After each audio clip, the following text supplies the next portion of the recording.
O tapos, iba sumagot? Opo, taga Butuan po yung sumagot. Tapos sabi niya sa ano? Pero number niya yon. Po? Paano hindi ko maintindihan? Parang alam namin. So, Opo, number po niya yun. Mali lang po yung last number. pero tama yung number niya. Sa kanya yon. Opo, namali lang po ako ng type po ng number ko sa last number po. Tapos, ano pangalan ng sinabi ko? Po? Sinong pangalan ng hinanap ko?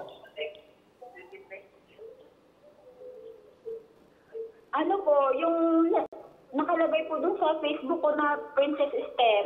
Ano nga, tawagan si Kuya May na? Hindi nga. Kumbaga, number niya yon. Tama yung natawagan ko. Opo. Ano po? Opo, number po niya yon. Mali lang po yung pagkakatype ko po dun sa last number ko po. So, ikaw may mali. Opo, ako po yung nagkamali kasi po sira po yung cellphone number ko. Ay, sira po kasi yung cellphone ko.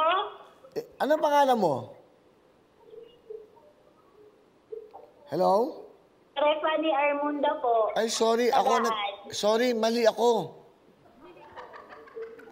Mali ako ngayon. Meron kang 30,000. Congratulations! Ay, thank you po. Thank you po talaga. Okay, sige. Thank you po talaga. Okay, Merry Christmas! God bless po. God bless, Merry Christmas! Nakatawag na po tayo ng ilan? 6 na. Aba, hindi pa tayo...